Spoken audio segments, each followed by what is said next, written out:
Bapa di surga, kami berterima kasih kesempatan untuk kami mempelajari firman-Mu. Kami sangat membutuhkan tuntunan Roh-Mu,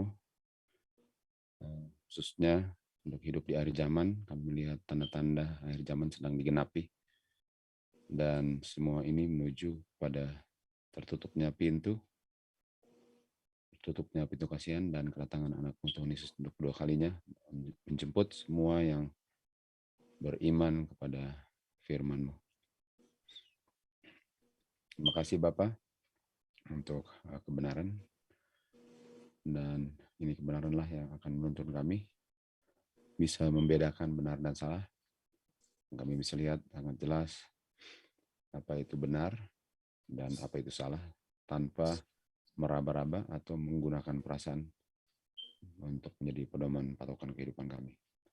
Tuntunlah kami melalui Roh-Mu dalam pelajaran yang kami akan pelajari saat ini. Terima kasih Bapa. Dalam nama anak-Mu Tuhan Yesus kami berdoa. Amin. Oke.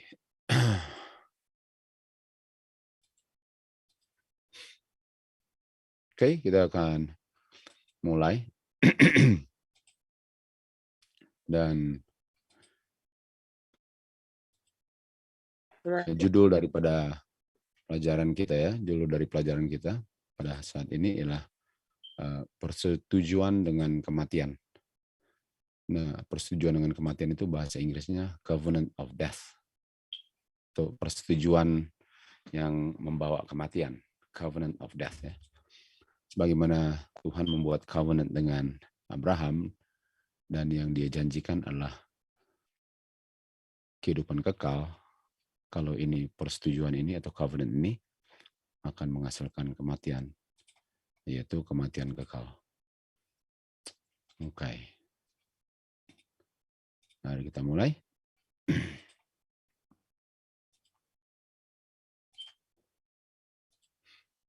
Oke, jadi persetujuan dengan kematian atau persetujuan yang menghasilkan kematian.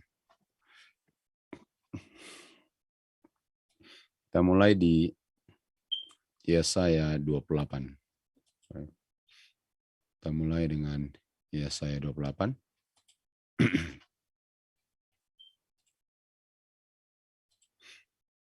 Yesaya 28 ayat 8 sampai 12. Karena semua meja, dan ini adalah meja makan, makananlah yang disajikan di atas meja ini.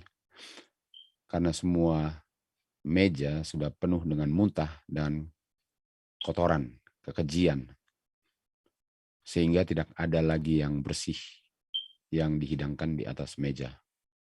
Itu saja, inilah dengan makanan spiritual ya, makanan spiritual.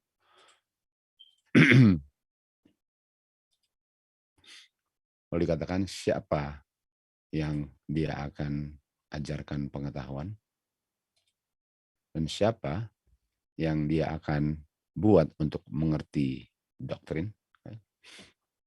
Kita tahu doktrin adalah hujan sesuai dengan Ulangan 32 ayat 1 dan 2. Jadi siapa yang akan ajarkan hujan? Siapa yang akan membuat mengerti hujan? Dia yang sudah cerai susu dan sudah pisah dari susu ibu. Artinya bukan bayi lagi. Artinya sudah harus orang dewasa ya. Karena bayi masih minum susu. Tetapi ini bicara tentang orang yang sudah dewasa. Dia punya pengetahuan akan kebenaran. Dan cara untuk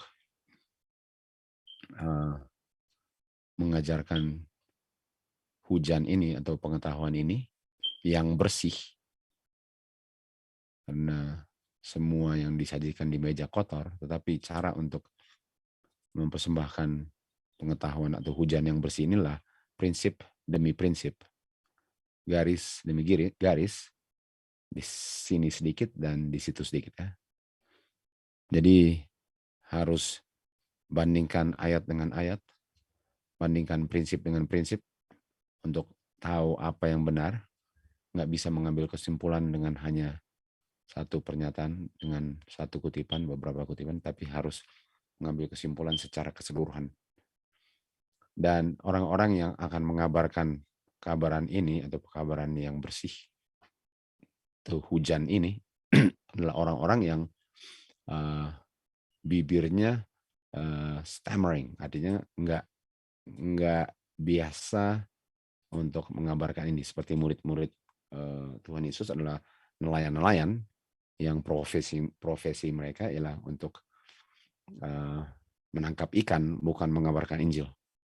Jadi orang yang bahasanya bukan bahasa pengabar Injil seperti nelayan-nelayan itu. Jadi Tuhan akan berbicara kepada umat-umatnya menggunakan orang-orang yang cara belajar Alkitabnya ialah prinsip demi prinsip, garis demi garis, dan sedikit sini dan sedikit situ. Dan dikatakan inilah peristirahatan, dan ini akan menyebabkan orang-orang yang letih dan capek untuk beristirahat. Dan ini adalah refreshing. Dan kita tahu kalau kita belajar, refreshing adalah hujan awal dan hujan akhir. Dan kita tahu di Efesus 5 ayat 26 dikatakan, air fungsinya untuk cleanse, membersihkan, untuk sanctify, untuk memurnikan, dan untuk memeteraikan.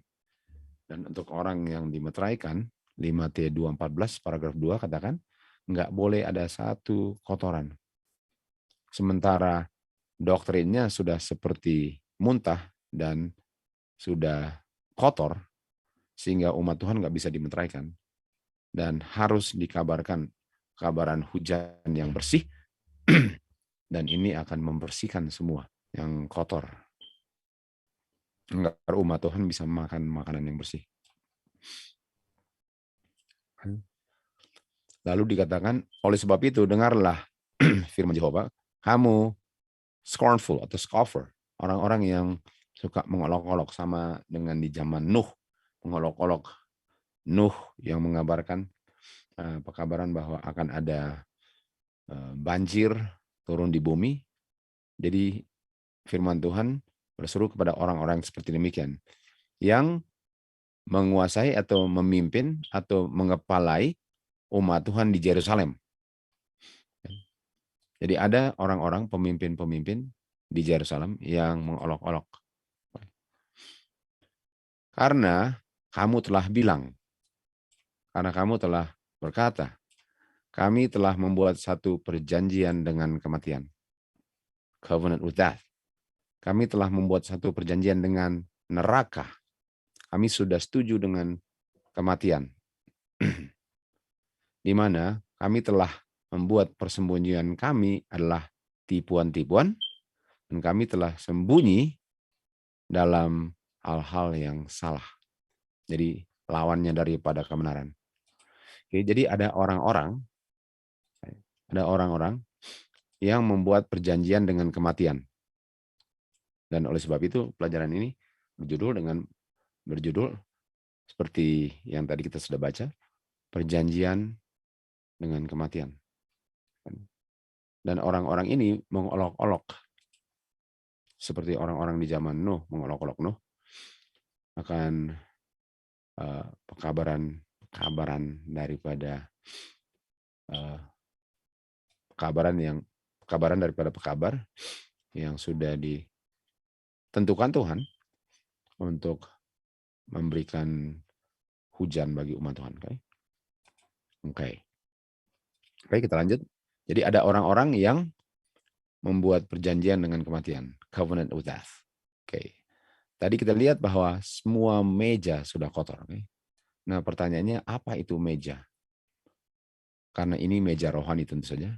Apa itu meja? Yang penuh dengan muntah dan kotor dan tidak ada bersihnya.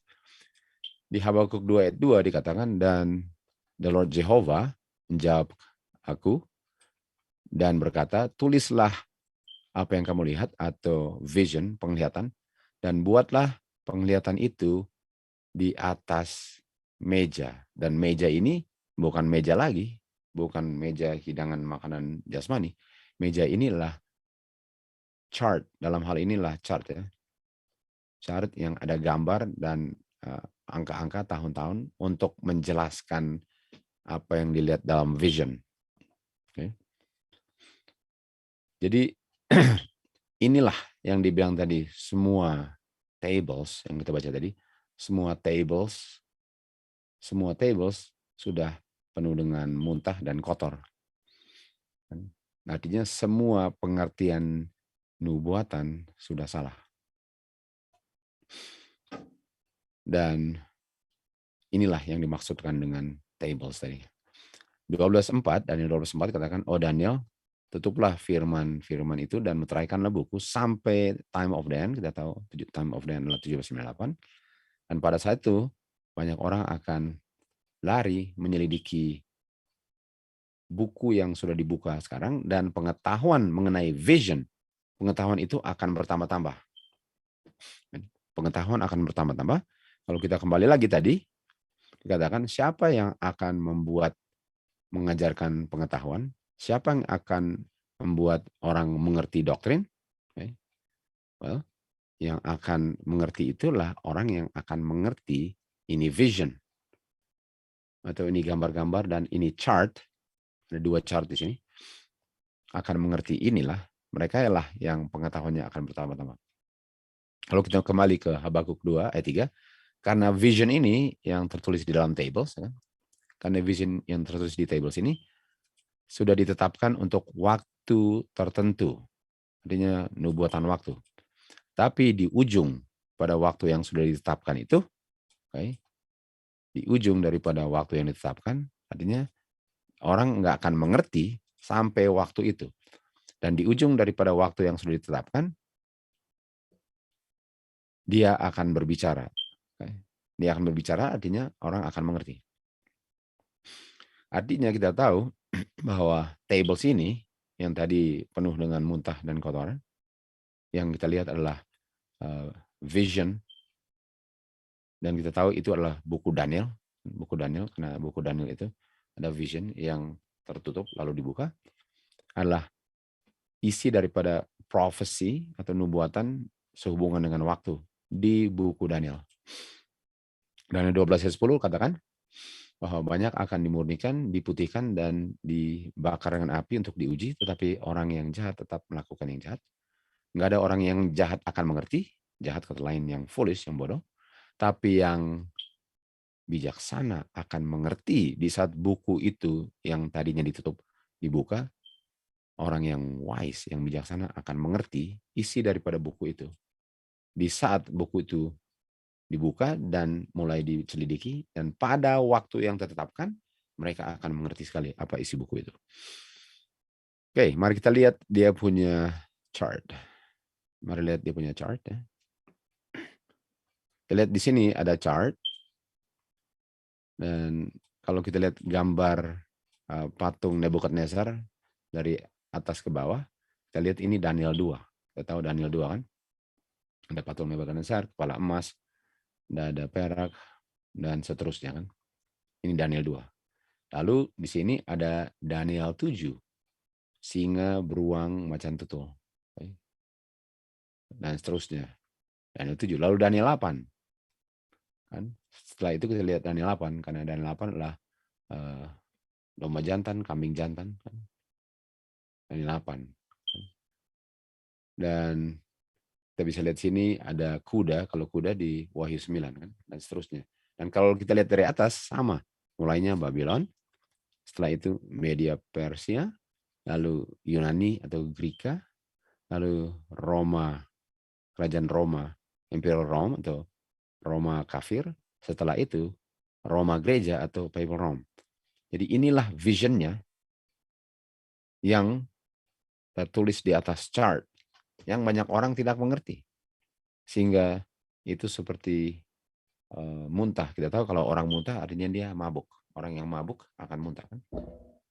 Jadi mabuk artinya pengertiannya sudah salah. Pengertiannya sudah nggak benar lagi. Nah, orang-orang yang tidak mengerti ini, orang-orang yang tidak mengerti nubuatan yang tertulis dengan jelas dan sederhana di atas tables atau chart ini, sedang membuat satu perjanjian dengan kematian atau covenant of death. Okay. ini yang tadi kita baca, karena nggak mengerti ini, dan pengertiannya sangat salah sama dengan orang mabuk, sehingga banyak muntah dan kotoran, mereka sedang membuat perjanjian dengan kematian. Oke, mari kita lanjut.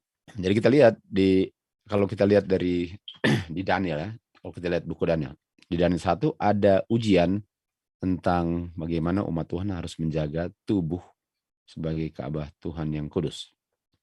Di mana Daniel, Sadrak, Mesak, Abednego diperintahkan untuk makan makanan raja dan minuman raja, tapi mereka tolak karena mereka mau menjaga tubuh mereka sebagai Ka'bah Tuhan.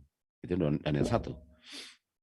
Di Daniel 3 ada satu undang-undang yang bertentangan dengan kebenaran, dan undang-undang itu dijalankan karena ada persekutuan atau percampuran antara gereja dengan kuasa sipil.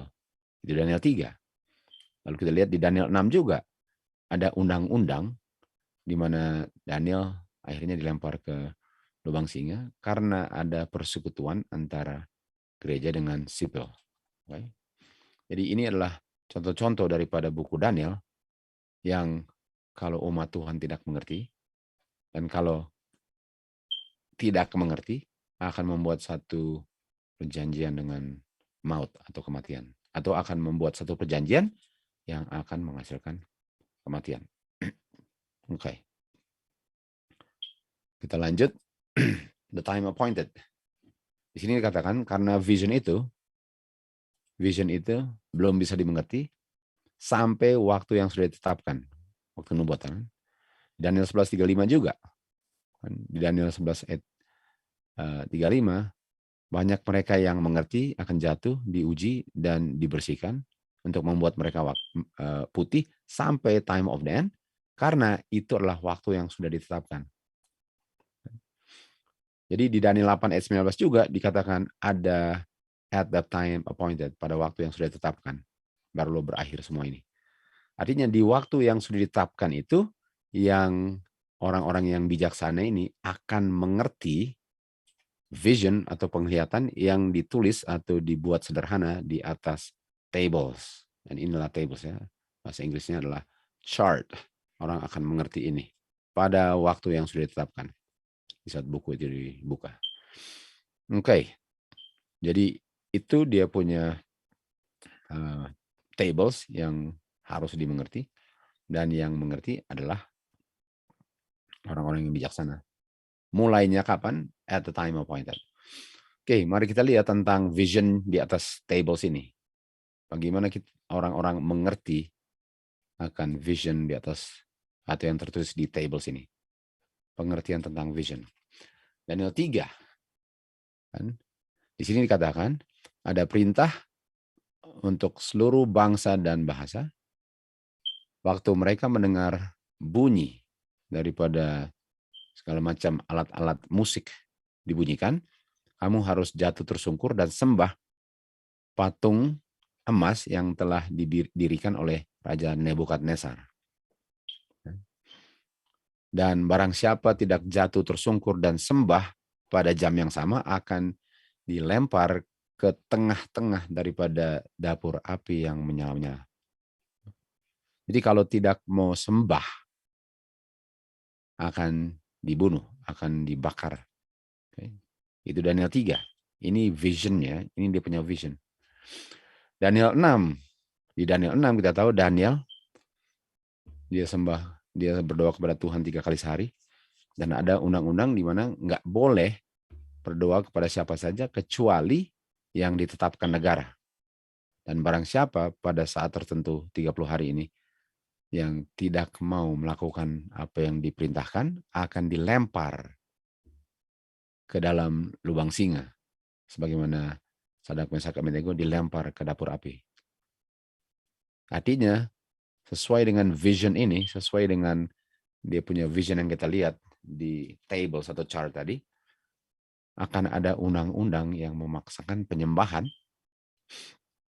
di mana orang yang tidak mau menyembah, jatuh tersungkur dalam menyembah, akan dianiaya, akan dibunuh. Dan yang bijaksana lah yang akan mengerti akan hal ini. Orang-orang yang bijaksana lah yang akan mengerti. Kita ke Wahyu 13. Kita ke Wahyu 13. Oke. Jadi pertanyaannya, kenapa akan ada undang-undang ini? Kenapa akan ada undang-undang ini? Yang bijaksana yang akan mengerti. Di Wahyu 13 dikatakan, dan dia ada kuasa untuk berikan kehidupan kepada image daripada binatang itu, sehingga image daripada binatang akan berbicara dan memaksakan semua yang tidak mau sembah image daripada beast itu akan dibunuh. Jadi sama dengan di dapur api, ada undang-undang untuk sembah, dan kalau tidak akan dibunuh. Di Daniel 6 juga ada undang-undang untuk jangan sembah selain yang ditetapkan negara. Dan kalau tidak mau melakukannya dibunuh. Di Wahyu 13 ada juga undang-undang yang harus sembah image of the beast atau bukan Tuhan. Dan kalau tidak mau melakukannya akan dibunuh. Jadi pertanyaannya, apa sebabnya umat Tuhan, apa sebabnya mereka mengadakan undang-undang? Apa sebabnya ada undang-undang di mana kalau tidak menurut akan dibunuh? Apa yang menyebabkannya? Kalau kita baca di manuskrip Releases 13 halaman 71, waktu hari Minggu akan ditinggikan dan ditegakkan oleh hukum, prinsip-prinsip daripada umat Tuhan akan diungkapkan.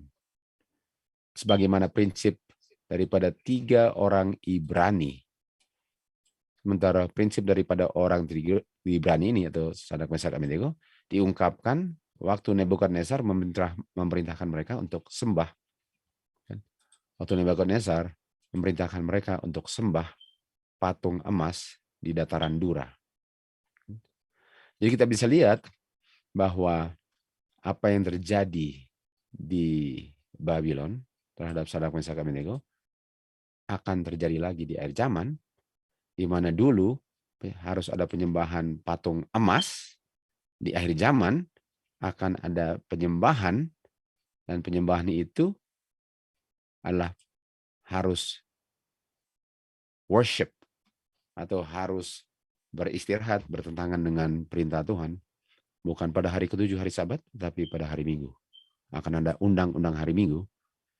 Dan kalau tidak mau menurut akan undang-undang hari Minggu, sebagaimana Daniel, Sadak, Mesak, Abednego akan dianiaya, akan dibunuh. Apa yang menyebabkan sampai adanya undang-undang ini? Itulah yang kita mau pelajari. Apa yang menyebabkan sehingga ada undang-undangnya ini? Okay. Jadi kita akan lihat di 2 Tawarik 7 ayat 13 dikatakan, kalau aku menutup langit sehingga tidak akan ada hujan, karena langit ditutup sehingga nggak ada awan, lalu tidak ada hujan. Jadi apa yang menyebabkan tidak ada hujan? Well, tentu saja ada sesuatu yang menyebabkan tidak ada hujan. Karena langit ditutup. Dan kenapa Tuhan menutup langit?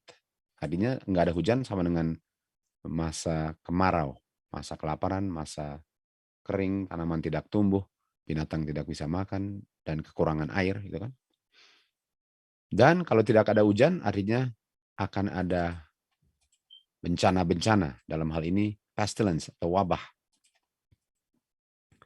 Dan sementara umat Tuhan yang tidak terima hujan dan sedang menerima wabah, ayat 14 dikatakan, jikalau umatku akan merendahkan diri mereka dan berdoa dan mencari wajahku dan berpaling. Kita tahu berpaling adalah bahasa daripada pekabaran Elia, pekabaran Yohanes Pembaptis, dan pekabaran Maleakhi 4, di mana akan dikirim Elia yang akan berpaling atau memutarbalikan, mengembalikan hati anak-anak Tuhan kepada Tuhan, kan? Kalau mereka merendahkan diri dan berdoa dan berpaling dari kejahatan mereka, barulah aku akan mendengar dari surga dan mengampuni dosa-dosa mereka, dan apa yang terjadi? Akan memulihkan tanah mereka, kan, yang akan memulihkan tanah mereka karena tidak ada hujan dan karena ada wabah. Jadi artinya Kenapa tidak ada hujan? Kenapa tanahnya penuh dengan wabah? Karena umat Tuhan sudah berpaling dari kebenaran. Dan kalau umat Tuhan merendahkan diri dan berdoa dan berpaling dari kejahatannya, barulah Tuhan akan kirim hujan sehingga tanahnya akan subur kembali. Jadi apa hubungan ini dengan satu perjanjian kematian atau satu persetujuan yang menghasilkan kematian? Apa hubungannya ini?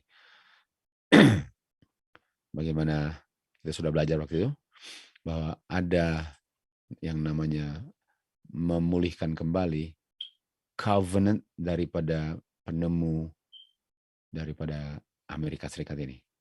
Jadi dia punya founding ya, orang-orang yang menemukan Amerika Serikat ada satu perjanjian dengan Bapa. Yang mana umat Tuhan sekarang katanya di akhir zaman sudah tinggalkan perjanjian itu. Dan itulah sebabnya, nah inilah renewal covenant-nya kan. Ini terjadinya Januari 8, 2022. Dan ini renewal ini, yang situ tunjuk ke bawah, renewal ini dikatakan bahwa renewal daripada American Renewal of the Covenant, orang-orang yang datang ke Amerika, yang dibuat dengan God 400 tahun yang lalu. Dan dikatakan, Bapa membuat satu covenant dengan Israel, tetapi Amerika membuat covenant dengan God.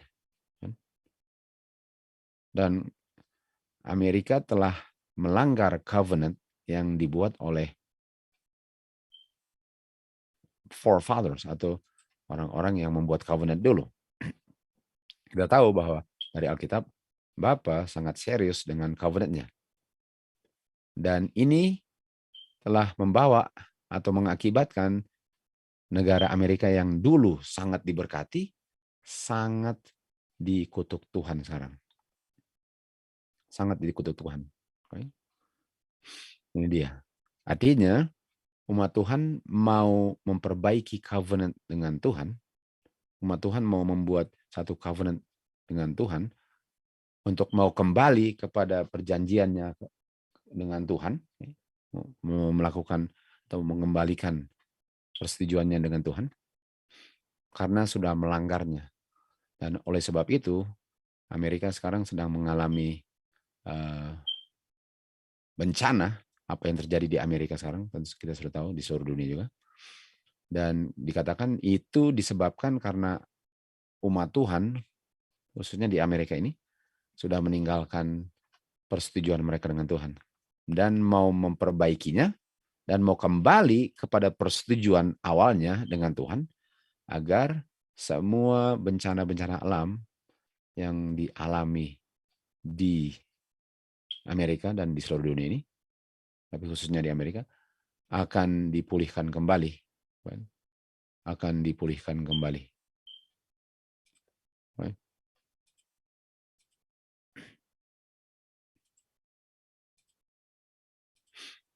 Akan dipulihkan kembali. Ini dia punya renewal covenant. Ini dia punya renewal covenant. Jadi memang kedengarannya sangat baik kan? Kalau umat Tuhan sudah berdosa ya bertobat dan kembali lagi lah kepada persetujuan yang telah diadakan antara the founding fathers dengan Tuhan. Dan jadi pertanyaannya, kenapa mau kembali lagi? Karena Amerika sekarang sedang mengalami api, mengalami laknat, kutukan, air atau banjir, kan? Dan itu sama dengan penghakiman Tuhan terhadap Mesir. Jadi ini pembaharuan ini adalah rekonsiliasi, pemulihan, atau mengembalikan covenant, yaitu kembali ke Tuhan. Dan dikatakan di sini bahwa langkah berikut daripada persetujuan renewal ini, pembaharuan ini, adalah revival, excitement.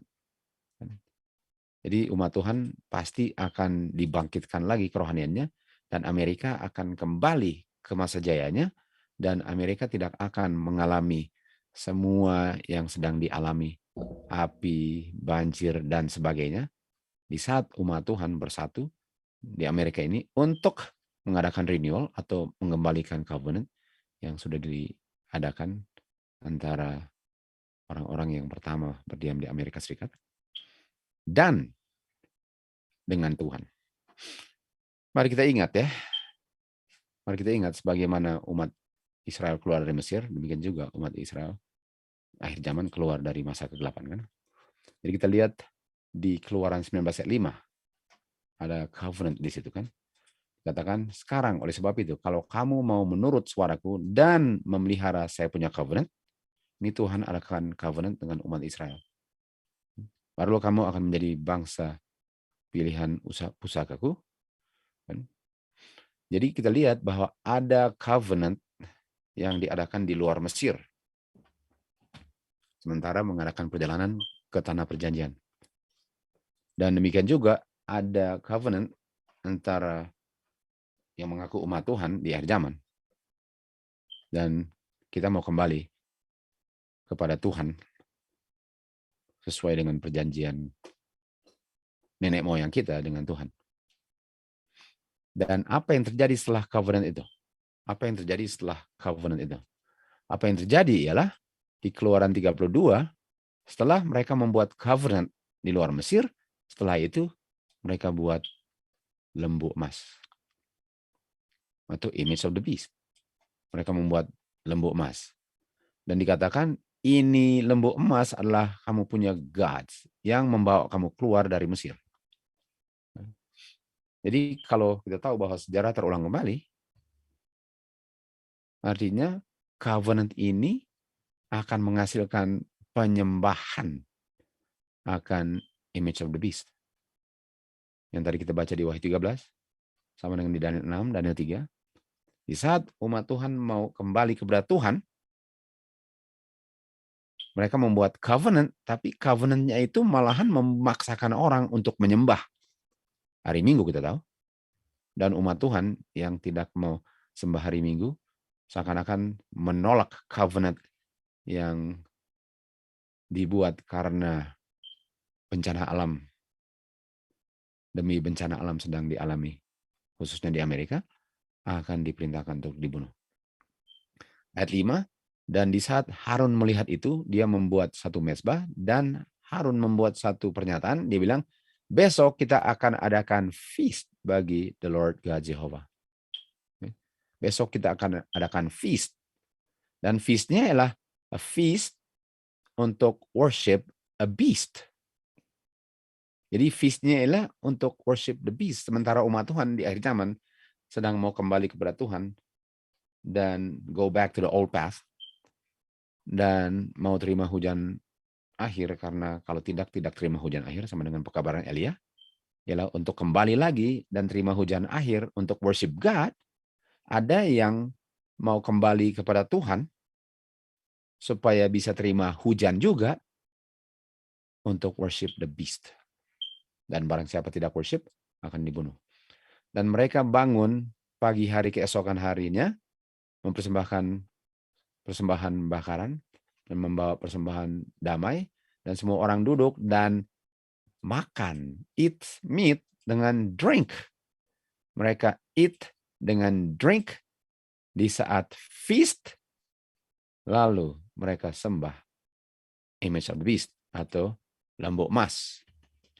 Itu terjadi setelah mereka membuat covenant dengan Tuhan. Dan barang siapa tidak mau sembah hari Minggu, kita lihat di Wahyu 13, akan dibunuh. Jadi sejarah yang tertulis dengan jelas di vision itu. Yang kalau orang nggak ngerti vision itu, mereka nggak akan antisipasikan ini. Ini hanya dimengerti oleh orang-orang yang bijaksana, di mana sejarah terulang kembali, dan sejarah itu kita bisa lihat di tables atau chart, di mana di chart ini adalah nubuatan-nubuatan yang menunjukkan apa yang sudah akan terjadi berdasarkan apa yang sudah pernah terjadi di masa lampau. Sejarah terulang kembali. Jadi mari kita lihat ini, bahwa perubahan iklim tahun 2021 dibilang kita nggak bisa kembali lagi ke gaya hidup kita sebelum tahun ini. Jadi dikatakan bahwa iklim sudah berubah dan kita nggak bisa kembali lagi ke gaya hidup yang membuat kita punya iklim dan kita punya environment, lingkungan hidup sangat rusak. Dan ini termasuk bencana alam hasil manusia punya kelalaian. Dan hal perubahan iklim ini adalah salah satu bencana alam di mana kita harus memperbaikinya. Kita harus menjaga bumi ini. Dan oleh sebab itu kita harus kembali ke Tuhan. Nggak bisa kita kembali lagi ke gaya hidup kita yang menyebabkan sehingga ini terjadi di dunia ini. Lalu dikatakan kita nggak bisa hanya tunggu untuk insentif atau gerakan daripada open market. Kita harus menetapkan harga karbon seluruh dunia. Artinya kita nggak bisa tunggu situasi kondisi yang merubah semua ini. Kita harus tetapkan harga karbon, dan harga karbon itu kita harus set berdasarkan sains target yang akan menjadi undang-undang iklim. Jadi berdasarkan perubahan iklim dan cuaca atau berdasarkan banjir, berdasarkan gempa bumi, berdasarkan semua bencana alam yang kita baca tadi, mereka akan bikin undang-undang. Mereka akan bikin undang-undang berdasarkan iklim. Karena iklim ini sedang mengalami bencana. Dan bencana alam ini hanya bisa diselesaikan persoalannya kalau dibuat undang-undang. Jadi undang-undang itu menjadi ada karena ada krisis iklim. Karena ada bencana alam, akan dibikin undang-undang. Climate laws namanya. Sebagaimana yang kita baca tadi, kita kembali lagi ke tadi, dikatakan di sini bahwa api judgment, kutukan Tuhan dalam bentuk banjir dan semua itu adalah Tuhan punya penghakiman kepada umat Israel atau kepada Mesir, dan kita harus lihat itu bahwa Amerika sedang mengalami yang sama, dan oleh sebab itu kita harus kembali ke Tuhan. Kita harus kembali ke Tuhan supaya kita tidak mengalami ini api dan bencana alam ini dengan mengadakan satu covenant, memperbaiki kita punya covenant dengan Tuhan, dan orang-orang yang tidak mau turut dengan undang-undang itu adalah orang-orang yang akan dituduh sebagai penyebab bencana alam. Karena orang-orang ini tidak mau turut hukum, dan hukum ini diadakan supaya Amerika tidak akan selalu seterusnya menerima bencana alam dari Tuhan. Jadi undang-undang ini adalah hasil daripada kembali kepada Tuhan. Akan dibuat undang-undang iklim. Kita di sini bahwa gas heat, gas itu apa sih Indonesia? Ini bukan bensin ya. Gas itu minyak bumi lah ya, yang digunakan untuk pemanasan, oven dan semua itu jadi iya bensin, boleh dikatakan bensin dan semua itulah ya. Jadi semua alat-alat yang menggunakan minyak ya, itu menyebabkan cuaca di bumi tambah panas. Oke. Apakah sebaiknya kota-kota sekarang melarang penggunaan itu? Jadi mereka sudah menganjurkan bahwa kita harus cut dan otomatis meniadakan penggunaan gas ini atau minyak bumi sebagai sumber bakar mobil, sumber bakar oven dan sebagainya, karena itu menyebabkan persoalan iklim, dan karena umat Tuhan atau orang-orang di Amerika dan seluruh dunia menggunakannya, itu sebabnya dunia ini sedang dilanda oleh bencana alam karena hal ini. Jadi dengan kita buat hukum di mana nggak boleh pakai itu lagi, tentu saja bencana alam ini akan berhenti. Jadi kita lihat ada kota-kota yang target oven-oven yang pakai gas ini untuk menyelesaikan persoalan perubahan iklim. Jadi ini yang dibilang climate laws. Hukum undang-undang iklim ialah nggak boleh gunakan semua ini kan gas ya yang menyebabkan iklim berubah sehingga bumi ini sedang dilanda atau ditimpa dengan bencana alam. Dan bumi ini sedang dirusak, sementara umat Tuhan katanya harus menjaga bumi ini. Tentu saja saya setuju dengan menjaga bumi ini. Dan oleh sebab itu kita harus kembali kepada Tuhan, kita harus bertobat dari apa yang kita lakukan, supaya Tuhan tidak izinkan bumi ini dibinasakan. Dan kita harus membuat undang-undang. Dan kita lihat tadi, undang-undang ini akhirnya akan membuat penyembahan. Di mana kalau tidak mau sembah, dan penyembahan ini adalah undang-undang yang awalnya undang-undang iklim, yang menjadi undang-undang penyembahan. Seperti Daniel 3, Daniel 6, dan Wahyu 13. Oke, kita lihat di kota New York, mereka ban tidak izinkan untuk menggunakan gas atau minyak ini di mereka punya dapur-dapur. Okay. Jadi sudah mulai diadakan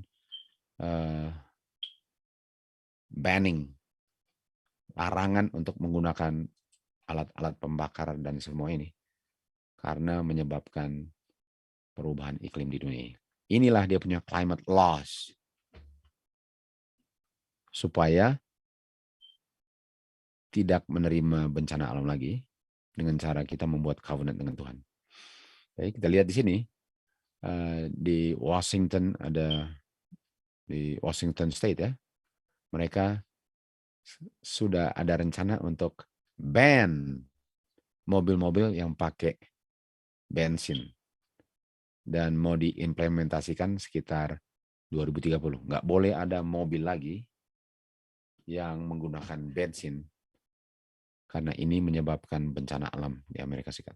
Di Massachusetts mengikuti Amerika untuk planning untuk natural gas phase out. Artinya penggunaan minyak natural ini lama-lama akan ditiadakan untuk demi kesejahteraan bumi ini dan tidak menerima bencana alam yang Tuhan izinkan karena umat Tuhan atau orang-orang di Amerika ini lah yang merusak bumi ini dengan menggunakan semua ini.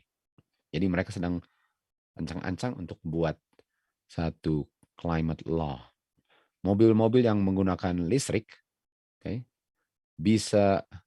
katanya bisa mengurangi emission atau hasil pembakaran daripada bensin ini sekitar 50%. Katanya. Okay. Jadi semua akan pakai electrical, solar, semua itu. Inilah dia punya climate laws. Karena bumi ini sedang dirusak. Dan bumi ini sedang mengungkapkan pelanggaran manusianya dengan mengirim dunia ini bencana-bencana alam, di mana umat Tuhan harus kembali ke Tuhan dan bertobat, agar bumi ini akan kembali sebagaimana sebelum mengalami semua bencana alam ini. Jadi kita tahu di PBB, di mana sudah sering sekarang di jalan-jalan dibuat jalur sepeda kan. Kita lihat di mana-mana jalur sepeda. Dan sudah dianjurkan untuk naik sepeda. Nggak pernah ada salah tentunya naik sepeda. Tapi dari mana dia punya arahnya ya. Kita bisa lihat ada orang olahraga dan tutup dia punya sumber oksigen naik sepeda untuk olahraga sementara lagi menutup hidung dan mulut di mana kita bernafasnya. Ini adalah climate laws yang mereka sedang buat untuk mengembalikan Amerika kepada kondisi tanpa bencana alam. Oke, lanjutnya kita lihat. Dikatakan bahwa polusi udara sangat merosot waktu ada lockdown. Jadi mereka bilang waktu itu serangan virus seluruh dunia itu, semua orang harus tinggal di rumah dan nggak boleh keluar dan sebagainya. Dan kita tahu ceritanya, itu malahan sangat menolong dengan polusi udara. Jadi bagaimana mereka mereka ban natural gas, ban bensin dan semua alat pembakar, penggunaan stove, penggunaan mobil dengan alat bakar, bensin, itu di-cut. Ada salah satu juga yang menyebabkan polusi menurun, yaitu lockdown. Jadi bukti dari 44 kota di Cina Utara dikatakan bahwa orang-orang yang gara-gara ini pandemik ini harus tinggal di rumah, malahan sangat baik hasilnya dengan dia punya polusi udara. Artinya sangat baiklah untuk bikin undang-undang lockdown, karena itu adalah bagian daripada kembali ke Tuhan. Jangan terlalu sering di luar, harus lebih sering di lockdown, supaya bumi ini lebih hijau. Dan kita bisa lihat di sini ya, highlights, implementasi dari travel restriction dan on air pollution. Jadi bilang dengan nggak boleh terlalu sering mengadakan perjalanan, polusi udara bisa diperbaiki. Oke, jadi kita bisa lihat dia punya concentration menurun, yang menyebabkan iklim tambah panas ini menurun kapan? Waktu lockdown. Jadi lockdown itu adalah satu hal yang sangat positif. Bagian daripada renewal covenant nampaknya. Okay. Jadi kita lihat bahwa C-19 lockdown ini sangat mempengaruhi kualitas udara di seluruh dunia. Jadi dengan adanya lockdown, sangat baik untuk menjadi solusi akan climate change yang mengakibatkan bencana alam di dunia ini. Jadi kira-kira apakah mereka akan tetap memikirkan bagaimana untuk bikin lockdown? Iya, karena itu sangat membantu dia punya polusi udara. Jadi katakan di sini, berkurangnya polusi di saat orang-orang di lockdown bisa mengajar kepada kita bagaimana untuk memperbaiki ekonomi yang bisa bertahan. Kita sudah tahu, a sustainable economy kan, sustainable. Artinya, lockdown ini sangat baik untuk orang tinggal di rumah, ini sangat baik. Karena ini sangat menolong dengan kita punya climate change katanya. Jadi jangan harap lockdown ditiadakan kalau itu sangat menolong katanya. COVID-19. Okay. C-19 ini menghentikan climate emission. Jadi gara-gara lockdown ini dia punya penghasilan pembakaran sangat menurun. Lalu dibilang apa? Tapi sekarang sudah mulai naik kembali. Dan kalau sudah mulai naik kembali, artinya perlu apa lagi? Perlu lockdown lagi. Jadi salah satu solusi daripada bencana alam adalah lockdown. Karena sekarang sudah mulai meningkat lagi katanya. Di sini dikatakan, C-19 kasus belum berakhir. Kasus C-19 ini sudah meningkat lagi di Amerika Serikat. Dan kalau sudah meningkat lagi, artinya perlu apa? Perlu lockdown lagi. Karena sudah mulai meningkat lagi. Perlu lockdown lagi. Jadi sudah bagus di lockdown dan sangat menolong dengan dia punya polusi udara, tapi sekarang sudah mulai meningkat lagi. Nah, Paus bilang bahwa C19 ini adalah symptoms daripada krisis iklim. Jadi kalau krisis iklim ini ada menghasilkan bencana alam, penyebabnya apa? Ini C19. Makanya untuk lockdown orang sangat bagus untuk krisis iklim. Artinya ini penggunaan gas dengan orang terlalu banyak di dunia bernafas, terlalu banyak orang keluar rumah, menyebabkan C19, dan waktu di lockdown langsung turunlah emissionnya. Tapi sekarang karena sudah nggak lockdown lagi, sekarang persoalannya meningkat lagi. Jadi Paus bilang bahwa lockdown sangat penting kalau kita mau menyelesaikan persoalan krisis iklim. Ini dia bilang. Okay. Paus katakan bahwa C19 ini dia menganjurkan bahwa pandemik seluruh dunia ini adalah alam punya cara untuk mengungkapkan hasil daripada krisis yang dibuat manusia. Artinya manusia harus istirahat. Harus jangan kerja terus. Manusia jangan keluar rumah sesering mungkin itu. Supaya krisis iklim itu bisa ditangani dengan baik. Karena dengan kegiatan manusia di bumi ini terjadilah krisis iklim. Dan manusia harus jangan terlalu sibuk bekerja. Menggunakan bahan bakar yang mengakibatkan krisis iklim. Dikatakan, Paus yang sama bilang, manusia telah berdosa terhadap bumi dengan menggunakan sumber kekayaan bumi untuk merusak iklim dunia. Dan oleh sebab itu, bumi ini reaksinya ialah untuk mengakibatkan bencana alam yang bisa dihentikan kalau kita kembali perjanjian kita untuk menjaga bumi ini. Dengan kita kembali kepada perjanjian forefathers negara ini. Atau kita kembali kepada perjanjian kita kepada Tuhan. Dan apa perjanjian kepada Tuhan yang nampaknya kita sudah tinggalkan? Salah satunya ialah kita nggak boleh menggunakan hal-hal yang menyebabkan bumi ini dia punya iklim berubah. Dan salah satunya adalah lockdown. Dan lockdown itu orang nggak bisa kerja.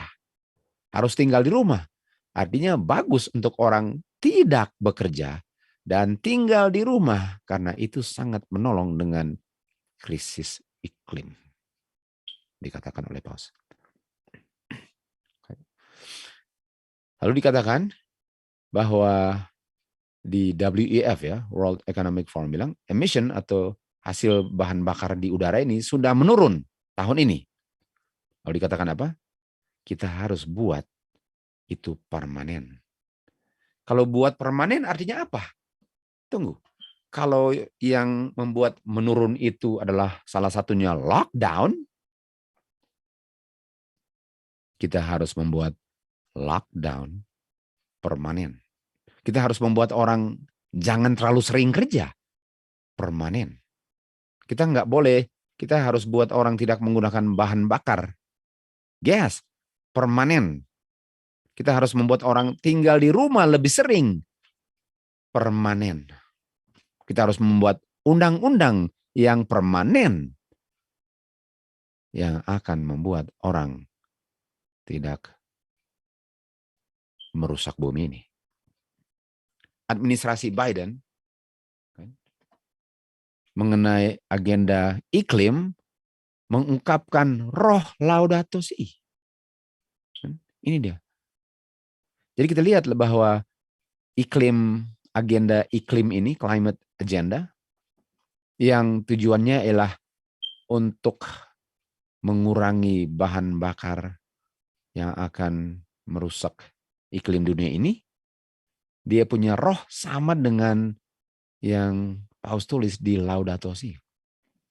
Apa rohnya kepausan yang diungkapkan di Laudato Si yang sama dengan apa yang menyebabkan menurutnya bahan bakar di iklim itu yang menolong dengan krisis iklim. Apa dia punya roh yang sama? Apa yang Paus katakan di Laudato Si? Dikatakan pada hari Minggu, waktu kita berpartisipasi dalam Eucharist, jadi dia dihubungkan hari Minggu dengan Eucharist. Dan kita Eucharist adalah roti, roti perjamuan kan. Hari Minggu itu sama dengan roti perjamuan. Nah, roti perjamuan kita tahu roti perjamuan kapan? Feast. Dan hari Minggu seperti hari Sabatnya orang Yahudi, tapi untuk kepausan hari Minggu itu heals, menyembuhkan. Hari Minggu itu menyembuhkan hubungan kita dengan Tuhan dan dengan satu dengan lain. Bukankah assembly? Dan assembly itu fokusnya istirahat, kan? Rest. Assembly itu ada hubungan dengan Sabbath more fully. Karena Sabbath more fully itu memperbaiki hubungan dengan Tuhan dengan satu dengan lain waktu kita assemble. Untuk kepausan, hari Minggu memperbaiki hubungan dengan Tuhan dengan satu dengan lain. Sebagaimana kita punya assemble yang artinya Sabbath yang lebih lengkap, kepausan adalah hari Minggu yang akan memperbaiki semua itu. Dan hari Minggu itu adalah hari pertama orang diciptakan kembali. Dan hari Minggu itu adalah kita punya istirahat dalam Tuhan. Rest, orang istirahat. Tunggu. Kata lain istirahat apa? Lockdown. Orang yang di lockdown dia sedang istirahat dari kerja. Sehingga peristirahatannya sangat menolong dengan iklim. Dan waktu dia istirahat pada hari Minggu, itu sama dengan dia di lockdown. Dan dibilang kita harus buat lockdown permanen. Atau kita harus buat hari Minggu, hari istirahat permanen. Hari Minggu harus menjadi hari peristirahatan yang permanen. Karena itu sangat akan menolong dengan krisis iklim. Dan dikatakan bahwa administrasi Biden ini mengenai iklim sama dengan roh Laudato Si, di mana istirahatnya di Laudato Si adalah hari Minggu. Atau lockdown hari Minggu. Dan dibilang ini harus dibuat menjadi climate law. Climate law. Undang-undang iklim. Dan iklimnya bisa diperbaiki dengan beristirahat hari Minggu. Climate law sama dengan Sunday law. Adalah solusi daripada bencana alam di seluruh dunia. Dan demikianlah hari istirahat fokusnya pada Eucharist. Dan Eucharist di sini adalah hari Minggu. Hari istirahat Eucharist, hari Minggu memperbaiki, heals. Dan kita baca di 2 Tawari 7 ayat 14 yang heal ialah karena kita bikin covenant dengan Tuhan. Di saat kita membuat covenant dengan Tuhan, Tuhan heal kita punya land karena kita tidak bekerja 7 hari, kita kerja 6 hari dan beristirahat pada hari Minggu. Persoalannya Tuhan nggak pernah buat covenant berdasarkan hari Minggu. Sebagaimana umat Israel keluar dari Mesir, setelah itu ada lembu emas, Di saat Amerika membuat persetujuan dengan Tuhan, yang mereka mengerti sebagai Tuhan, setelah itu akan ada penyembahan hari Minggu. The image of the beast. Dikatakan di sini, tidak ada pergerakan mingguan, weekly. Bukankah di feast ada weekly feast? Mingguan, tidak ada pergerakan atau lockdown. Okay. Abolish, okay. Weekly no movement days abolish, dan will be observed hanya pada hari Minggu. Jadi tidak ada pergerakannya, sekarang dibuat hanya hari Minggunya. Nggak ada pergerakannya. Sudah lihat ditujukan ke situ. Dia bilang apa? Nggak boleh ada pergerakan, no movement. Kata lain no movement, rest. Sunday, no movement Sunday. Jadi kita bisa lihat bahwa ini persoalan C19 ini dan climate, penghangatan global, ini ujung-ujungnya apa? Climate loss menjadi apa? Sunday loss. Dan siapa yang akan dituduh sebagai penyebabnya karena tidak mau setuju dengan covenantnya mereka? Orang-orang yang tidak mau berbakti pada hari Minggu akan diancam mati. Sebagaimana Daniel, Sadrak, Mesak, Abednego, dan umat Tuhan remnant di akhir zaman. Di sini katakan, project Sabat Hijau. Apakah nggak ada yang kamu bisa buat mengenai iklim? Mungkin nggak bikin apa-apa, bisa saja hal yang terbaik yang kamu bisa lakukan. 1 hari per minggu jangan bikin apa-apa. No movement. Hari apa jangan bikin apa-apa? Hari Minggu. Untuk menolong apa? Penghijauan bumi. Iklim bumi ini. Hari Minggu jawabannya. Ambil istirahat mingguan. Buatlah itu hari Sabat bagi kamu dan bagi bumi. Jangan drive, jangan shop, jangan build, jalan, makan dengan teman, main dan baca dengan anak kamu, nyanyi, meditasi, celebrate pada hari Minggu. Istirahat hari Minggu itu sangat baik untuk iklim. Di sini katakan, kita a break from all devices with screen. Jangan pakai HP, iPad, iPhone, Android. Jangan pakai itu 1 hari. Jangan drive mobil 1 hari. Dan akan menurunkan polusi udara sekitar 70 sampai 99% kalau kita beristirahat pada hari Minggu. Artinya apakah hari Minggu lah solusi daripada perubahan iklim sedunia ini? Istirahat pada hari Minggu. Disitulah, sedang menuju ke situlah covenant ini. Mari kita kembali. Mari kita kembali dengan perjanjian yang kita adakan dengan Tuhan. Dan perjanjian yang kita adakan dengan Tuhan ialah kita akan istirahat pada hari Minggu. Dan banyak umat Tuhan tidak istirahat hari Minggu. Itu sebabnya bumi ini penuh dengan bencana. Dan kalau kita kembali istirahat pada hari Minggu, kita memperbaharui kita punya perjanjian dengan Tuhan untuk beristirahat 1 hari. Hari pertama hari Minggu, Tuhan akan heal. Menyembuhkan, memperbaiki tanah Amerika ini. Paus bilang, biarlah planet beristirahat. Biarlah planet beristirahat. Kita baca di sini bahwa di Amerika ada tim football yang namanya Saints. Kita tahu Saints kan, Wahyu 14:12. Here is the patience of the saints. Saints adalah orang-orang saleh. Dan grup football ini namanya New Orleans Saints.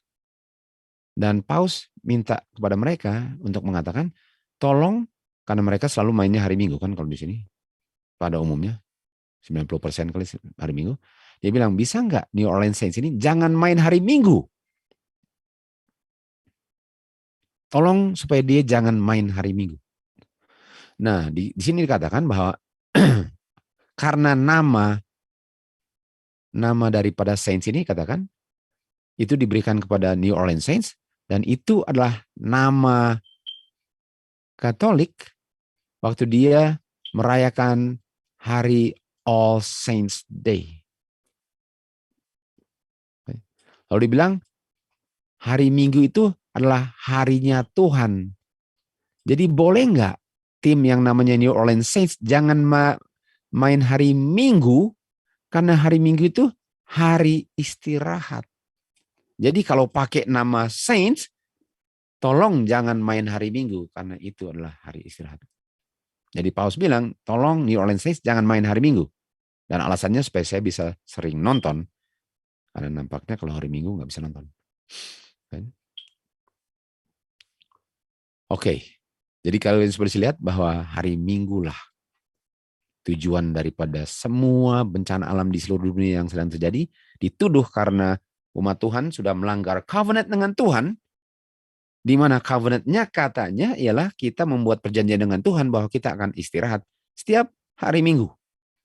Dan karena orang-orang sudah lupa tentang peristirahatan hari Minggu, itu sebabnya ada C19.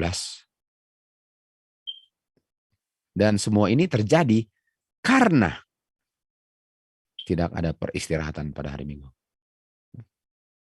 Dikatakan, Paus bilang, gunakan pandemic atau lockdown untuk memberikan environment istirahat.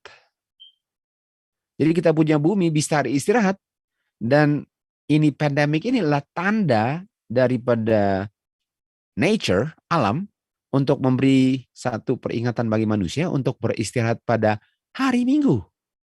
Karena bumi ini sedang menderita, nggak diizinkan istirahat satu hari. Dan kalau kita istirahat akan menjadi solusi iklim krisis dengan pemanasan global. Kalau saja kita istirahat pada hari Minggu. Ini. Lalu dibilang, dengan krisis C19 ini, dengan kita beristirahat hari Minggu, dia anjurkan semua dapat sumber income yang sama di seluruh dunia. Sementara ekonomi ini hancur gara-gara krisis dunia dengan dia punya bencana-bencana alam dan C19 ini. Dengan adanya itu, ekonominya rusak. Ekonomi rusak ini, untuk kita bisa menanganinya, kita buat satu universal basic income. Artinya penghasilan yang sama rata seluruh dunia. Pertanyaannya, siapa Dani yang akan mendikte siapa yang dibayar atau enggak?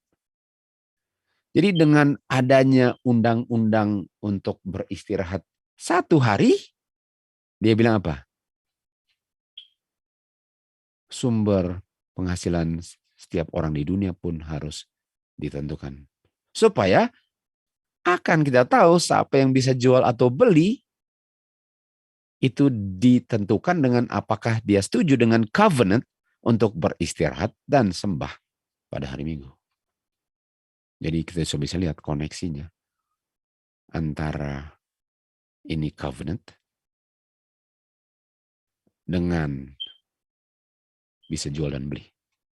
Wahyu 13 ayat 16. Dia menyebabkan semua besar kecil, kaya miskin, budak bebas untuk menerima tanda di tangan kanan atau di dahi mereka, agar tidak ada yang bisa jual atau beli kecuali dia memiliki tanda. Kecuali dia memiliki tanda.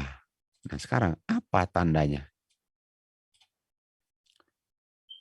Kamu bisa beli atau jual berdasarkan UBI, Universal Basic Income, kalau kamu ada tanda. Dan apa tandanya? Gereja Katolik bilang, hari Minggu lah tandanya. Hari Minggu tandanya. Artinya kita bisa lihat bahwa waktu dia anjurkan universal basic income, itu akan menentukan siapa yang bisa jual atau beli, kecuali hanyalah, artinya mereka bisa jual atau beli hanya kalau mereka beristirahat pada hari Minggu dan sembah hari Minggu. Jadi kita sudah bisa lihat bahwa climate ini perubahan iklim dan pemanasan global ini, tujuannya adalah ini. Apakah yang melakukannya tahu atau enggak? Banyak enggak tahu tujuannya ini. Kita lihat di sini juga bahwa gereja Katolik yang merubah hari Sabat ke hari Minggu, dan perubahan itu adalah tanda daripada otoritas gereja dalam hal-hal agama. Jadi hari Minggu adalah tanda, dan kalau nggak terima tanda, nggak bisa jual atau beli. Kalau tidak mau sembah hari Minggu, tidak bisa jual beli. Makanya climate laws menjadi Sunday laws, lalu universal basic income. Perpisahan antara gereja dan sipil. Kita tahu bahwa gereja akan memaksakan undang-undangnya melalui kuasa sipil. Kuasa sipil yang menjalankan undang-undang daripada undang-undang gereja. Itulah image of beast. Kita lihat di sini James Madison katakan bahwa tujuan daripada perpisahan gereja dengan sipil ialah untuk menjaga dari pantai Amerika selama-lamanya perseteruan dan pertumpahan darah. Artinya persatuan gereja dengan sipil yang akan memaksakan undang-undang gereja yang dijalankan oleh sipil ini lah yang menyebabkan kenapa Eropa dipenuhi dengan darah orang-orang mati syahid. Untuk mendirikan tembok pemisah antara gereja dan sipil sangat penting dalam society yang free, yang bebas. Lawannya diperbudak.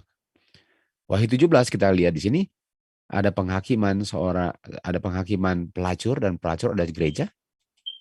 Dan gereja ini sedang melakukan percabulan bersatu dengan raja-raja bumi. Church, waktu dia bersatu dengan state, itu menghasilkan tumpah darah umat Tuhan.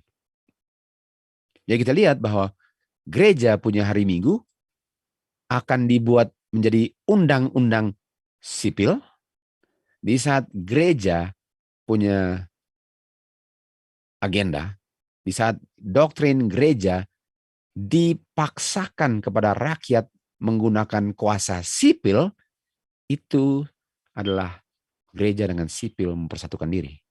Sama dengan pelacur yang bercabul dengan raja-raja bumi. Kita sudah lihat ini.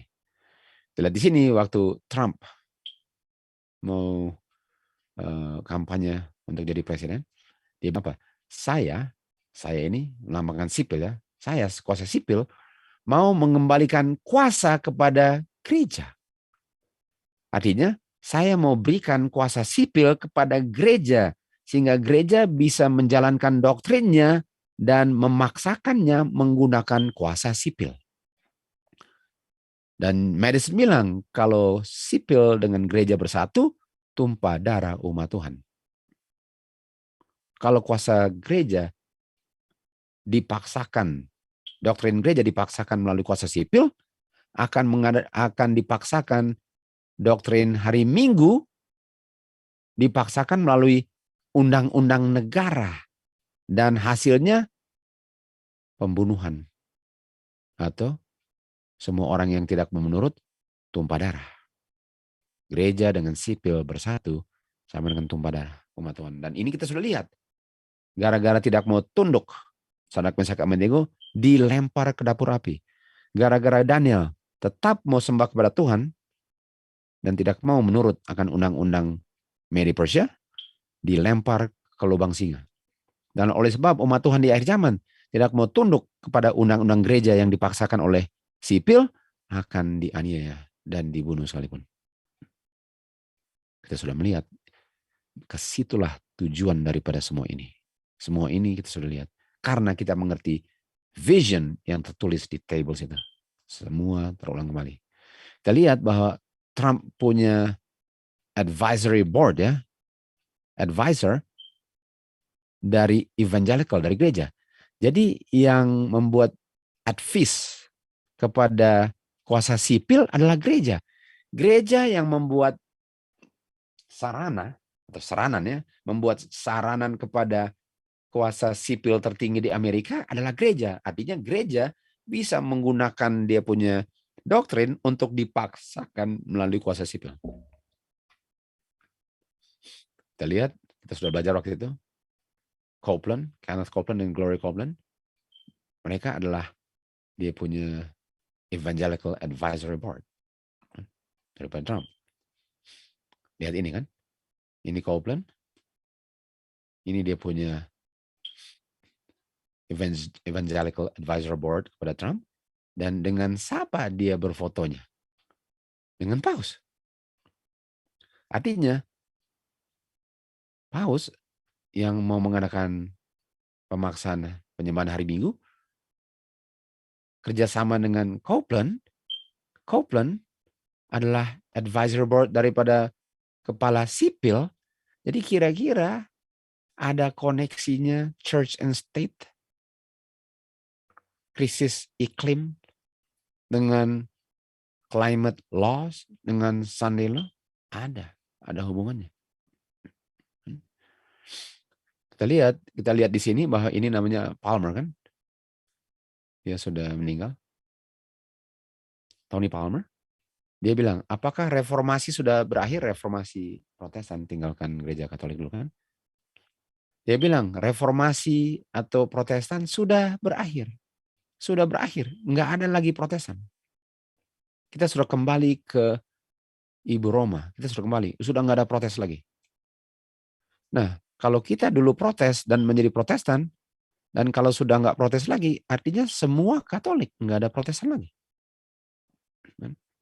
Dia bilang, apakah Protestan reformasi sudah over, sudah berakhir? Dia bilang sudah berakhir. Dan dia bilang, kalau sudah berakhir, kalau nggak ada protes lagi, kenapa masih ada gereja Protestan? Mungkin kita semua sudah Katolik lagi. Tony Palmer bilang bahwa reformasi sudah berakhir. Jadi sudah kembali, nggak ada lagi itu Protestan. Lalu dikatakan di sini, Tony Palmer yang sama, dia bilang Protestan yang tidak mau bersatu dengan Katolik harus dituduh bahwa mereka spiritual racism, artinya ras, ya, ras spiritual. Artinya racism adalah menjelek-jelekan agama lain gitu. Karena semua Protestan yang tidak mau bergabung dengan Katolik harus dituduh salah spiritual racism. Lalu dibilang ini. Langkah pertama untuk deal dengan spiritual racism ya, atau langkah pertama yang kita harus lakukan terhadap orang-orang yang tidak mau bersatu kembali kepada Katolik ialah untuk meniadakan apa?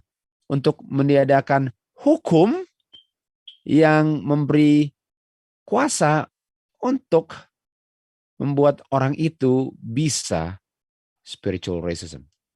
Atau yang membuat hukum yang empower Protestan. Jadi hukum yang empower Protestan harus disingkirkan, atau hukum yang membuat orang terpisah dari Katolik harus disingkirkan. Apa hukum yang membuat orang Protestan? Ini konstitusi. Hukum konstitusilah yang membuat Protestan. Kan? Di mana nggak boleh membuat agama sipil, nggak bisa mendikte agama, nggak bisa mendikte kebebasan beragama, nggak bisa mendikte kebebasan orang berbicara, atau nggak bisa mendikte press, atau tidak boleh mendikte sipil, tidak boleh mendikte orang assemble, dan mendikte kita bisa mengeluh kepada pemerintah kalau tidak melakukan pekerjaannya. Itulah yang membuat orang bisa protes. Dan kita tahu Amerika adalah negara yang didirikan berdasarkan prinsip-prinsip protes. Dan konstitusi itulah fondasi negara Protestan yang dua tanduk seperti domba, yang akhirnya berbicara seperti naga. Jadi bilang untuk orang-orang nggak bisa protes, kita harus singkirkan konstitusi. Ini Cruz bilang bahwa di dalam konstitusi nggak ada bicara tentang perpisahan gereja dengan sipil. Padahal bukan main. Mari kita lihat ya. James Madison bilang, kita sudah baca tadi bahwa kalau ada church and state, akan ada tumpah darah dan umat Tuhan akan dibinasakan. Kalau church dengan state dipersatukan, dan ini orang-orang yang bertanggung jawab untuk mendirikan kita punya konstitusi, lalu dia bilang tidak ada di dalam konstitusi yang mengatakan bahwa church dengan state harus berpisah. Sudah lupa sejarahnya kan? Ini hasil church and state. Nebukadnezar hasil gereja dengan sipil. Daniel di lubang singa hasil gereja dengan sipil. Ini semua hasilnya. Ini adalah gereja wanita dengan bis ini sipil. Dan kita tahu umat Tuhanlah yang dianiaya oleh gereja yang bersatu dengan sipil. Sama dengan gambar ini. Gereja dengan sipil, penganiayaan. Gereja dengan sipil, penganiayaan. Daniel 2 di chart, di table. Daniel 6 di chart, di table. Wahyu 17. Ini semua the vision yang dibuat plain upon tables yang sudah menjadi muntah. Dimuntahkan dengan apa? Dengan doktrin yang tidak akan menghasilkan hujan akhir. Doktrin ini. Inilah hasil daripada enggak mengerti vision on tables. Untuk membangun tembok pemisah antara sipil dan gereja sangat penting dalam society yang free. Lalu orang ini yang namanya David Barton bilang, Jefferson waktu bilang itu dia bohong. Jefferson lies. Dia bilang bahwa harus ada church dengan state terpisah dalam negara ini. Barton bilang itu bohong. Dan ingat namanya, David Barton. Dia bilang Jefferson bohong waktu dia bilang itu. Dia tulis buku. Dan Barton ini, dia mengundang pendeta-pendeta dan pemimpin-pemimpin ministry. Ini dia. Dan dia adalah American Renewal Project. Project mengembalikan Amerika kepada asal usulnya katanya. Yang kita bisa lihat tadi adalah covenant itu. Dia bilang bahwa Jefferson lies. Bohong itu dia bilang bahwa harus ada terpisah antara church dengan state. Itu adalah satu bohongan. Okay. Bisa lihat itu kan? Jadi kita bisa lihat bahwa ini semua kembali ke situ. Ini yang tadi bilang renewal kan? Ini renewal ini. Renewal ini kan kalian bisa lihat ini. Dan lihat nama yang di bawah ini. Siapa ini? David Barton. Kita bisa lihat di sini ada Ben Carson kan? Ben Carson. Tapi yang saya mau tekankan, David Barton. David Barton adalah bagian daripada renewal. Artinya, apakah mereka sedang kembali kepada penemu Amerika? Kalau penemu Amerika beda. Apakah mereka kembali kepada Jefferson, yang dia Jefferson bilang? Apakah kembali kepada Madison? Malahan dibilang mereka bohong, jadi mereka kembalinya ke siapa dan? Kita akan baca nanti ke siapa mereka kembalinya untuk membuat mereka punya covenant kan. Dan kita punya konstitusi yang dibangun oleh yang awal daripada Amerika ini, itu berdasarkan prinsip-prinsip Protestan.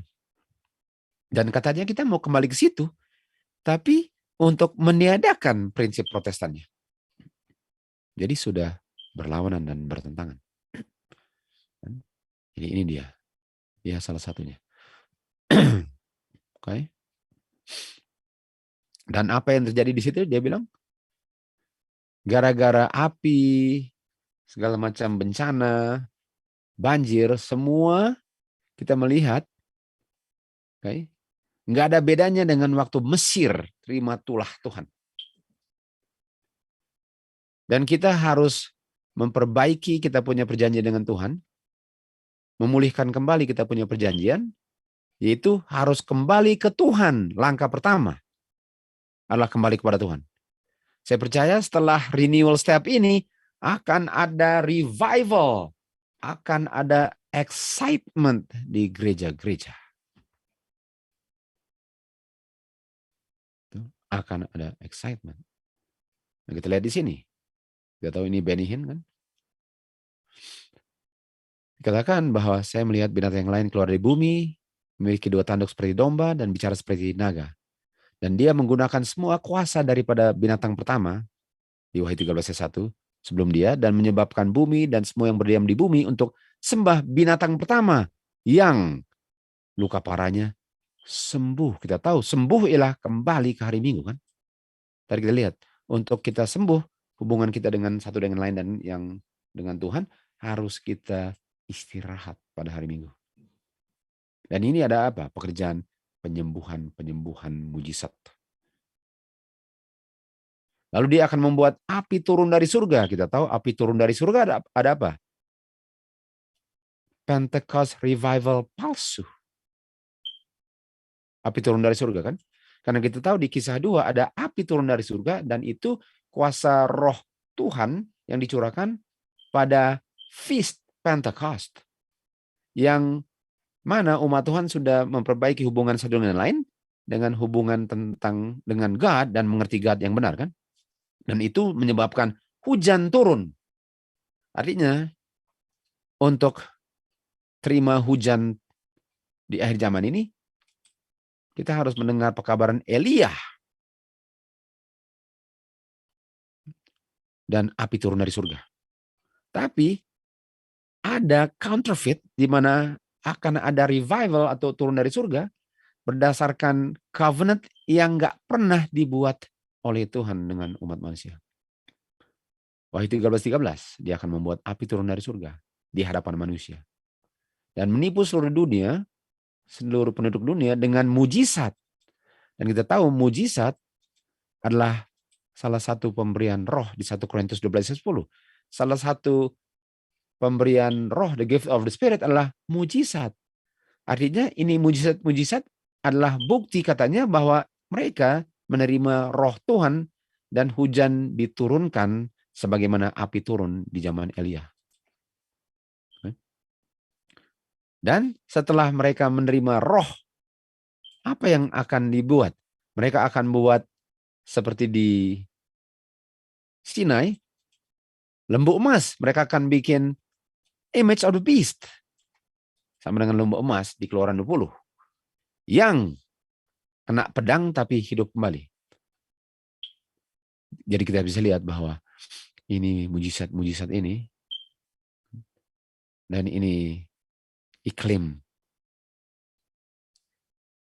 krisis iklim dengan pengangkatan bumi ini. Solusinya hari Minggu. Dan mujizat-mujizat sama yang terjadi seperti di zaman Elia, di mana ada mujizat-mujizat, tapi di situ ditunjukkan mujizat Tuhan. Di akhir zaman mau dikasih tunjuk mujizat nabi-nabi Jezebel. Membuat api turun dari surga. Lalu, itu bukti bahwa roh Tuhan bekerja dalam gereja. Revival, ada excitement membuktikan bahwa Tuhan bekerja dalam gereja. Mari kita lihat di sini. Dan penipu besar itu akan meyakinkan banyak orang bahwa mereka yang menyembah Tuhan lah penyebab daripada semua bencana alam ini. Kelompok yang telah membuat Tuhan tidak senang akan dituduh dengan semua mereka punya persoalan karena mereka punya kehidupan menurut akan hukum Tuhan adalah satu teguran bagi orang-orang yang melanggar hukum Tuhan. Jadi kehidupan umat Tuhan yang kudus menjadi teguran bagi orang yang melanggar hukum Tuhan. Dan dituduh sebagai penyebab kenapa bencana alam ini terjadi. Jadi sudah membuat covenant dengan Tuhan agar bumi kita bisa diperbaiki, kenapa tambah parah katanya? Kenapa kita sudah kembali kepada Tuhan? Kenapa kita sudah beristirahat pada hari Minggu?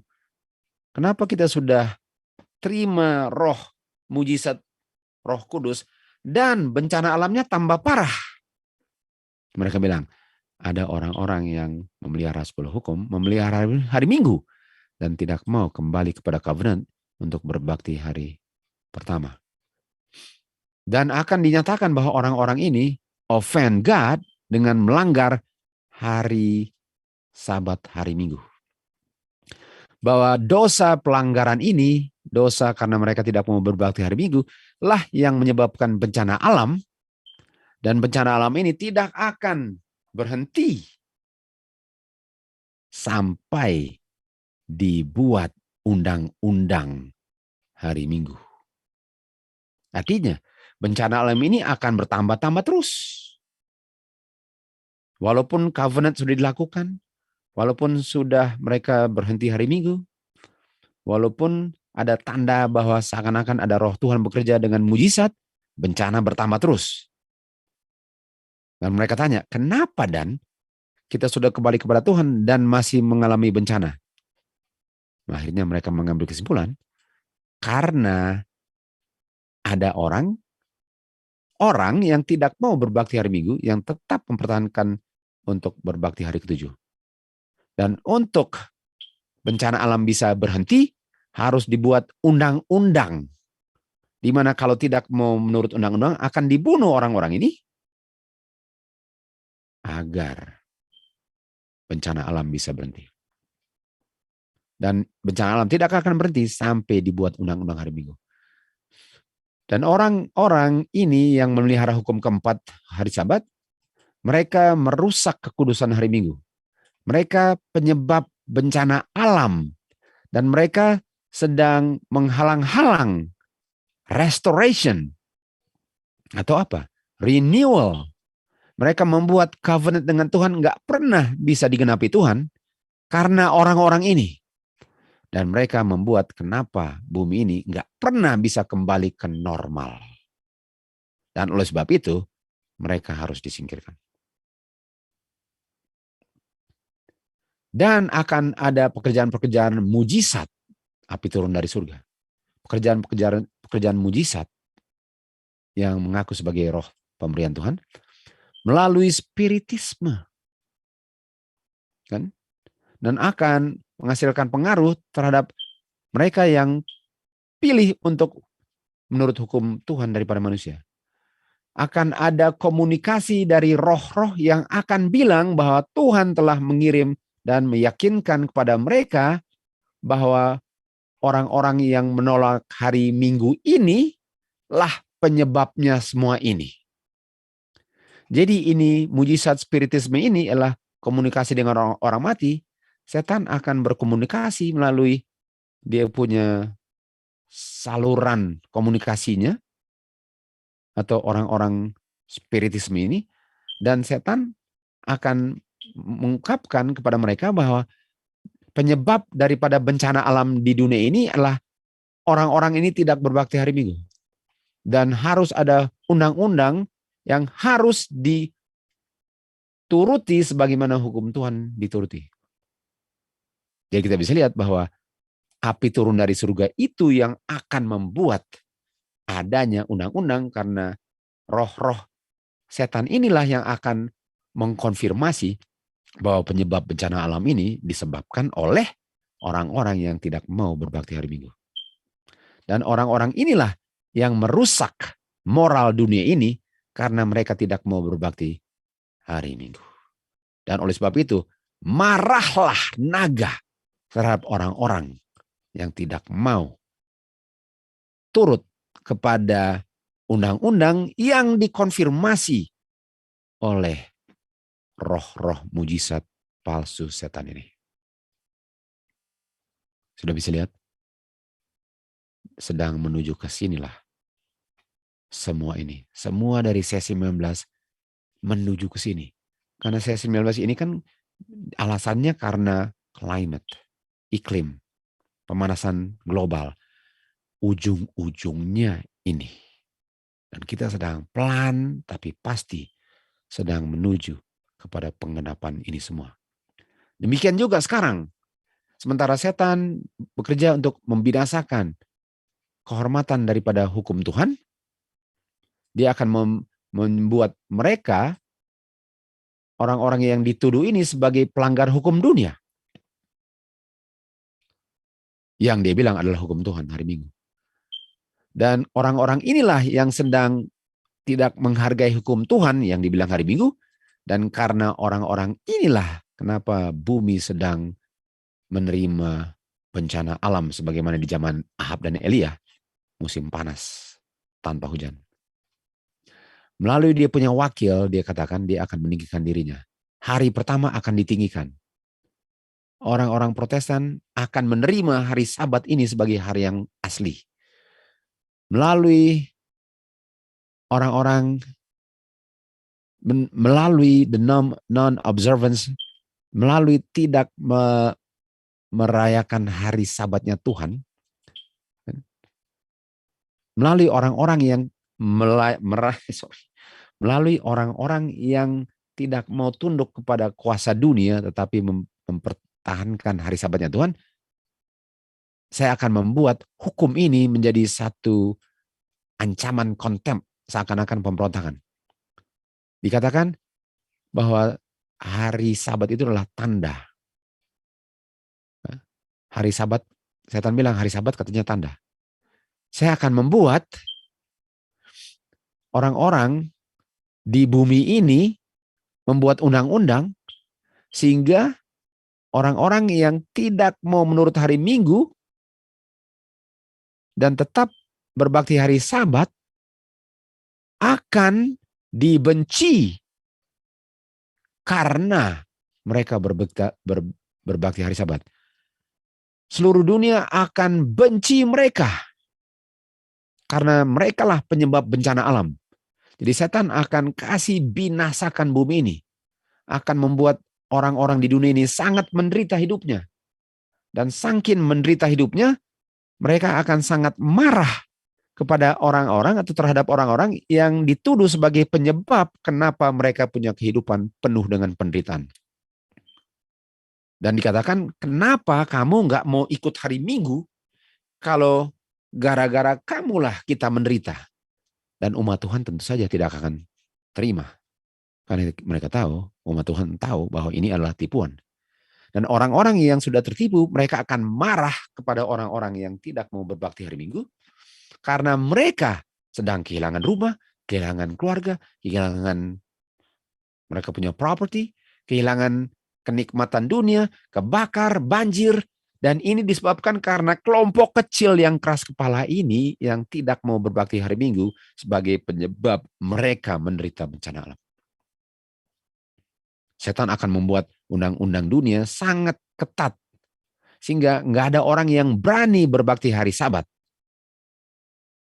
Karena takut nggak ada pakaian dan nggak ada makanan. Mereka akan bergabung dengan dunia dalam pelanggaran hukum Tuhan.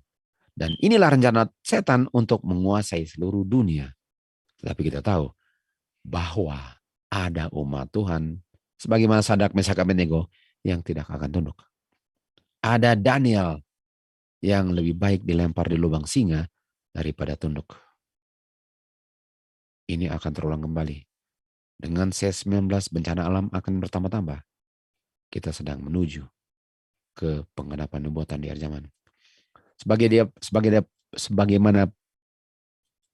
Sebagai puncak daripada penipuan setan, setan sendiri akan menyerupai Kristus. Setan sendiri akan menyerupai Kristus. Gereja telah lama menantikan kedatangan Kristus. Setan akan datang dengan suara yang lembut dan mengucapkan kata-kata yang pernah diucapkan Kristus di dunia ini. Dia menyembuhkan penyakit banyak orang, artinya banyak penyakit bencana alam. Dan dengan karakter yang mana dia meniru karakter Kristus, setelah dia sembuhkan banyak orang yang sedang mengalami bencana penyakit, dia bilang dia telah rubah hari Sabat ke hari Minggu. Dan memerintahkan semua untuk memelihara kekudusan hari Minggu yang dia telah berkati. Dan dia mengatakan bahwa orang-orang yang tetap memelihara hari ketujuh sedang menghujat namanya, dan dia bilang dia Kristus. Artinya sedang menghujat Kristus dengan tidak mau mendengar kepada malaikatnya yang dia kirim dengan terang dan kebenaran bahwa dia sudah rubah hari Sabat ke hari Minggu. Di gereja-gereja dan di pertemuan-pertemuan di tempat terbuka, pemimpin-pemimpin gereja akan mendesak anggotanya pentingnya untuk berbakti hari pertama daripada minggu. Artinya hari Minggu. Dan penyebab daripada pendeta-pendeta akan mendesak anggotanya berbakti hari Minggu, penyebabnya adalah karena bencana-bencana alam di laut dan di darat. Dan bencana alam ini akan tambah lama, tambah parah. Satu bencana diikuti dengan bencana yang lain. Dan kelompok kecil ini yang memelihara hari Sabat akan ditunjuk sebagai penyebab daripada murka Tuhan di bumi ini karena mereka tidak mau berbakti hari Minggu, karena Kristus katanya sudah rubah hari Sabat ke hari Minggu, dan roh-roh Tuhan pun sudah bicara melalui vision bahwa hari Minggu lah hari perbaktiannya. Ini akan terjadi. Ini sudah mulai terjadi melalui C19 dan seterusnya. Jadi jangan pikir bumi ini tambah baik. Akan tambah parah. Inilah renewalnya. Mulainya dengan renewal. Renewalnya mulai dengan kita harus kembali ke Tuhan. Dan setelah kembali ke Tuhan, bencana alam akan bertambah-tambah. Dan setelah bencana alam bertambah-tambah, mereka buat undang-undang untuk berbakti hari Minggu. Dan tambah parah, akan ada roh yang berkomunikasi dengan mereka untuk berbakti hari Minggu. Tambah parah, dan akan Kristus yang mana setan punya counterfeit yang bilang akan ada perubahan. Sudah ada perubahan hari Sabat ke hari Minggu. Tambah parah. Akhirnya kita harus singkirkan orang-orang yang tidak mau kembali kepada Tuhan. Yang menjadi penyebab kenapa bumi ini menerima semua bencana alam. Dan umat Tuhan sebagaimana Daniel, Sadrak, Mesak, Abednego tahu inilah yang sudah ditulis di tables, di vision. Orang-orang yang bijaksana lah yang akan mengerti. Mereka lah yang akan tetap berdiri untuk mempertahankan kebenaran melalui tipuan terbesar setan di akhir zaman ini. Karena the wise shall understand. The wicked shall do wickedly. None of the wicked shall understand. Hanya yang wise, yang mengerti vision, yang hidupnya bergantung kepada Tuhan, bukan kepada apa yang dunia sajikan kepada mereka, lah yang akan berdiri dan menggenapi nubuatan. Pelajaran ini kita akan lanjut besok hari. Untuk hari ini, sampai sini dulu lah pelajaran kita. Sampai kita ketemu besok dalam lanjutan pelajaran ini. Sepertinya kita sudah setengah jalan. Jadi besok akan menjadi bagian kedua daripada pelajaran ini dan hanya 2 bagian saja.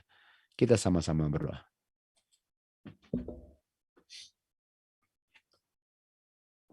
Bapa di surga, kami berterima kasih untuk pelajaran demi pelajaran yang Engkau bagikan pada kami untuk mempersiapkan, untuk melihat sesuai dengan Yohanes 14:29, hal-hal yang belum terjadi Engkau telah ungkapkan agar umat Tuhan bisa percaya di saat mulai digenapinya dan mempersiapkan diri untuk masa yang sangat genting di dunia ini, di mana orang-orang yang tidak berfondasi kebenaran akan digoyangkan karena sangat mempedulikan akan kebutuhan dunia, sementara kebutuhan kehidupan kekal yang terpenting. Kami punya makanan minuman bisa disingkirkan, tapi kami tidak bisa hidup tanpa firman Tuhan. Terima kasih Bapak. Kami akan lanjut pelajaran ini besok. Kiranya Tuhan memberkati semua pelajaran yang disampaikan agar bisa mempersiapkan semua yang bisa melihat kebenaran daripada firman Tuhan. Karena kedatangan anak Tuhan Yesus sudah dekat. Inilah doa kami. Terima kasih Bapa. Di dalam nama anak Tuhan Yesus kami berdoa. Amin.